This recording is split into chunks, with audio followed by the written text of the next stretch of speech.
My name is. Many of you might want to start getting into the realm of soldering, but you're not quite sure if you want to make a huge investment into the equipment that you may need, or you might just think that it's something that would be too hard to learn. Today I'm going to show you that with a relatively cheap rework station, you can replace something like an HDMI on a console. Today I'm working specifically on an Xbox Series S, showing a full teardown, HDMI replacement, and cleanup of a very dirty console, showing that with even an inexpensive station, you're able to come out with good results. And always, all parts and equipment you can find at mobilecentrics.com. Let's get into the video. Here I have an Xbox Series S. The HDMI port has been damaged and it no longer has an image. It's also a little bit dirty. So I'm going to quickly show you how to take it apart, clean it, and replace the HDMI. The first step is going to be getting behind these two stickers in the corners. And once those are off, got two screws that we can take out. I'm going to be using a T8 screw bit.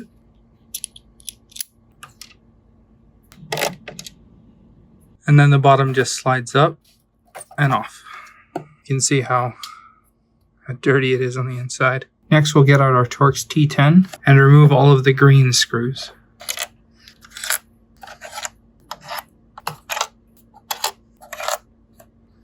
Now we'll flip it over, and I'm going to grab the sides, kind of open it up, and it'll just gently fall out.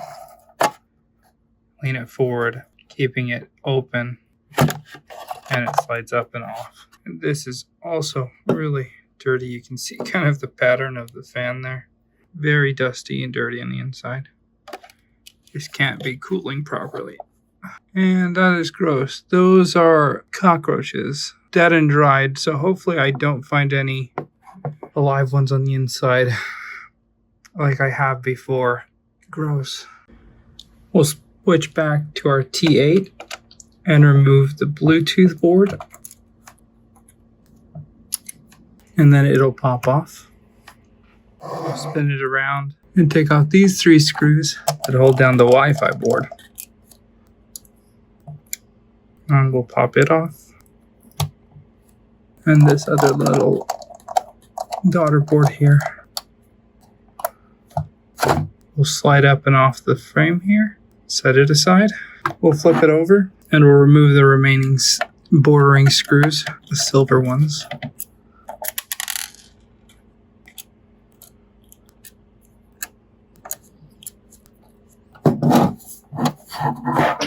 Alright, now I should be able to lift up the power supply, and you can see how dirty it is as well, with a couple of dead roaches. Gross. Ugh.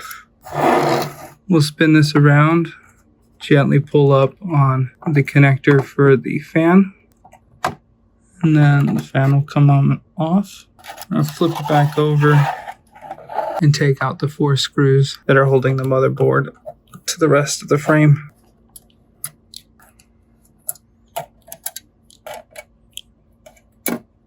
Now we can flip it back over, lift out this little bracket here, and then the whole unit should come up and out. So far, no live cockroaches, which is nice, just a bunch of dead ones.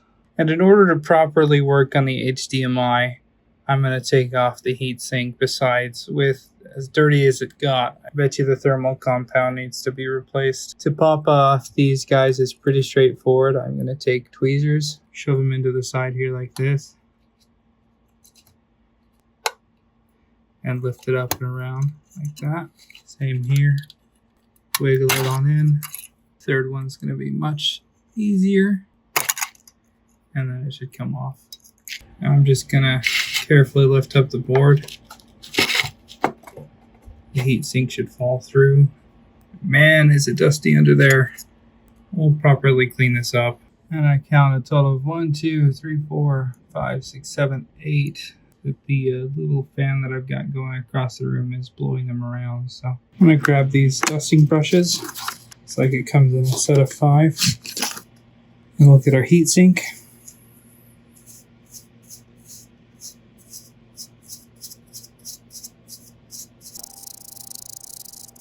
And we'll clean it off into the trash can.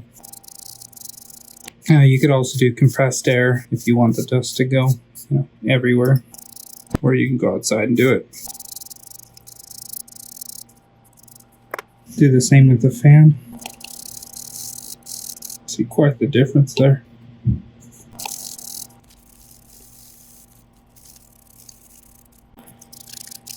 I try to get the bristles in there kind of as far as I can. Kind of help break up whatever I can from the inside. And we'll do the same with the logic board.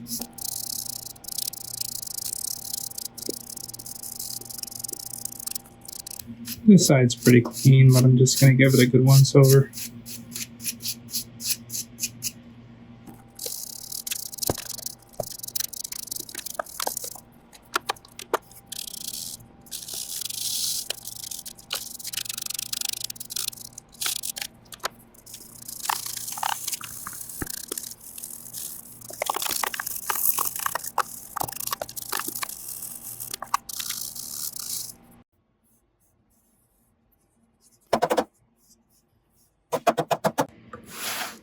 This is the Quick 858-6D Plus. Got a little instruction manual here. Lift it out.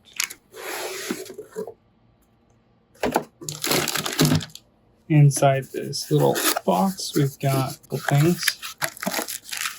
Got a power cord, the attachment for the heat gun, and our soldering iron holder, along with a variety of heat gun tips, reducing nozzles. The setup's pretty straightforward. This can mount on either side, sitting like this, or even reversed like that, depending on if you want it pointing down or pointing up. In this particular case, I like it pointing up like this. You can see it won't slip like this. If I were to have it pointing up on the other side, it slips out. So you want to install this if you want it pointing up on this side, the other side if you want it pointing down. And take out these two screws, and then we can screw them back in with the gun holder there. This side, so that it doesn't go anywhere. We'll find the missing pin here so we can line this guy up, and then we'll screw it on nice and tight. There we go. Tip comes protected, and these tips are fairly easy to exchange for others. You just untwist this slides off, get it, and then you can replace the tip. They're pretty universal, but this kit is only sold with this one, which is perfect for the job that we're going to do today. It'll work just fine. We can make it work. There are better tips for the job that we're going to do, but I'm going to show you that you can do it with this setup.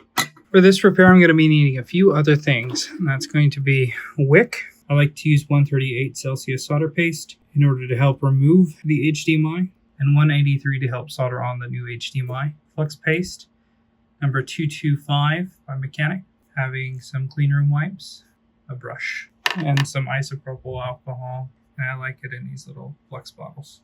And to clean off my soldering iron, this brass mesh sponge for cleaning the tips from oxidation. For the next step, I'm going to take some of my 138 Celsius solder paste, and I'm going to pipe it out onto all of the pins on the HDMI here. Because as that solder melts, it's going to mix with the factory solder and prevent me from pulling any pads. And I'm going to do the same on the legs. I'm going to add some solder paste to the legs on the top, flip it over, and let's do the same here on the bottom.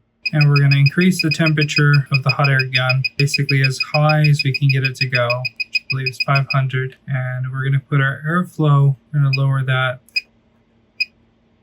about 50%.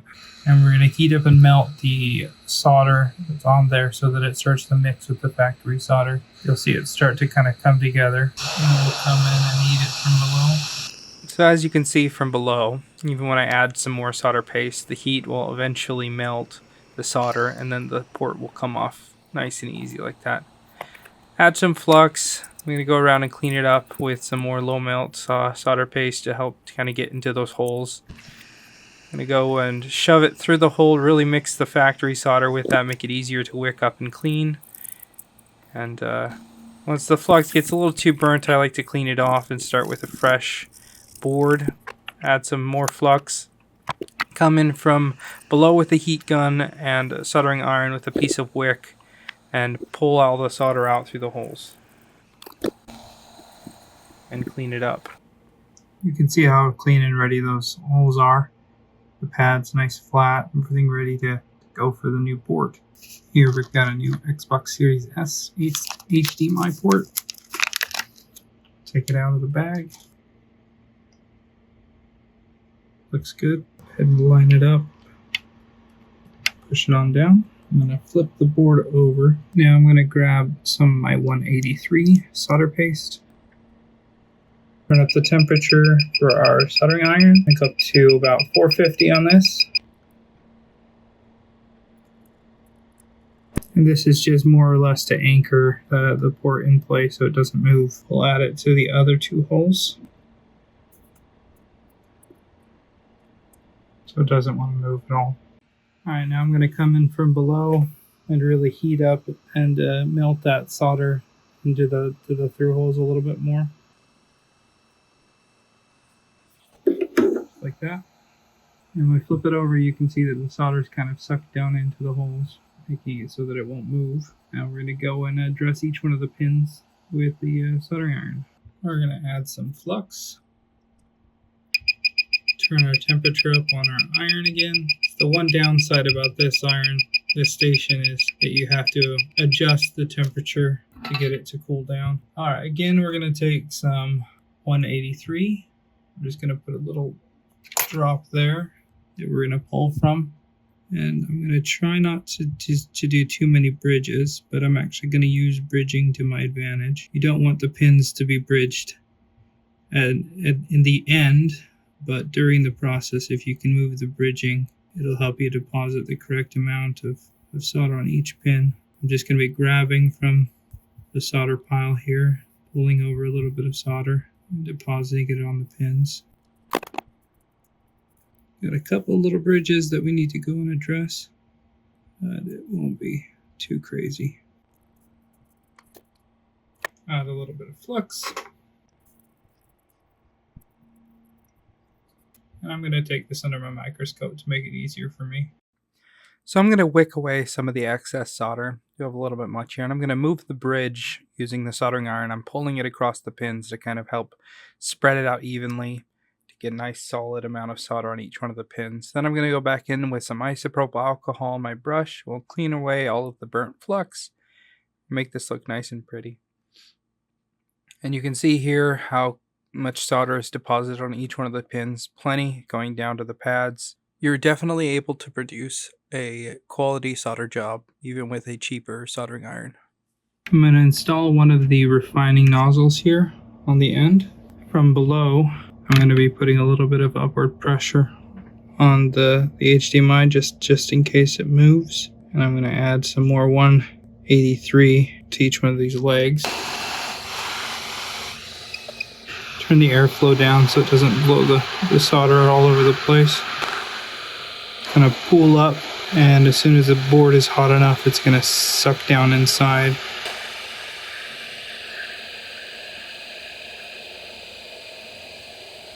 And I'm going to repeat the process a few times.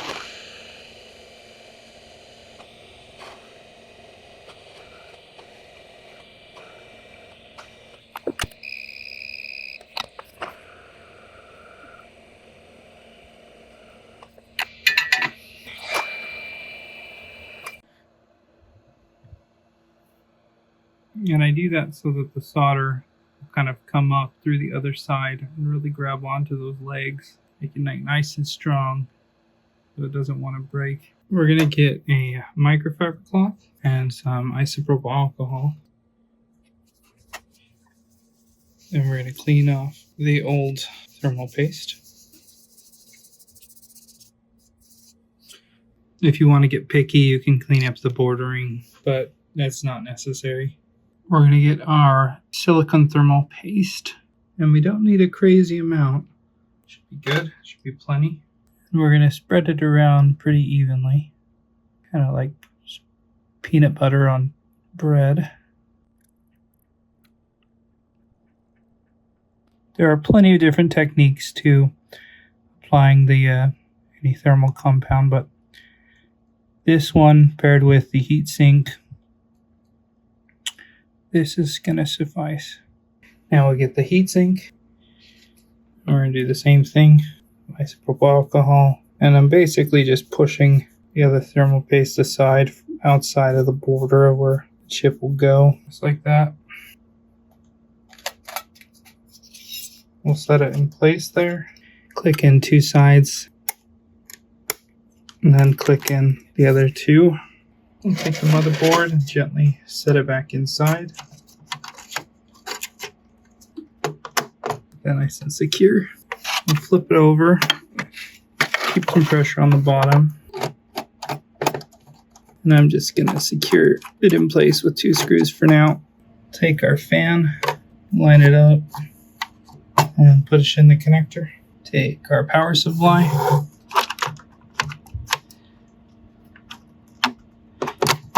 Slide it in. Take the shell and push it on down. Now we can hold on to the whole thing and flip it over. And now we'll just put back all the screws. If it feels like it's biting the plastic, turn it the other direction for a second and it'll line up with the threaded plastic. Make it a lot easier to screw things in that way.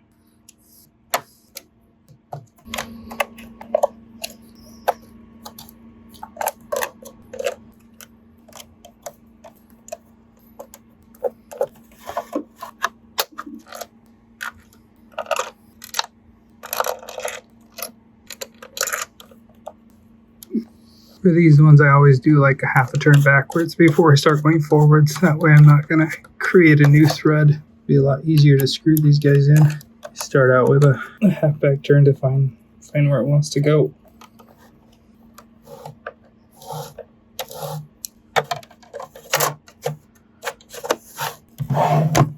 And then finally we can put back the last two screws. And then the stickers. Nasty.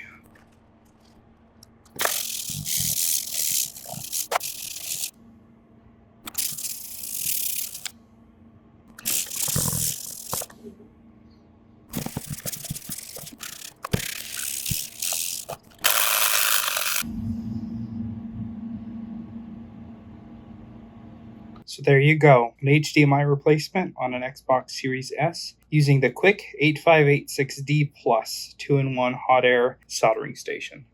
So it's definitely worth it, in my opinion, to start somewhere, even if it is with a less expensive machine.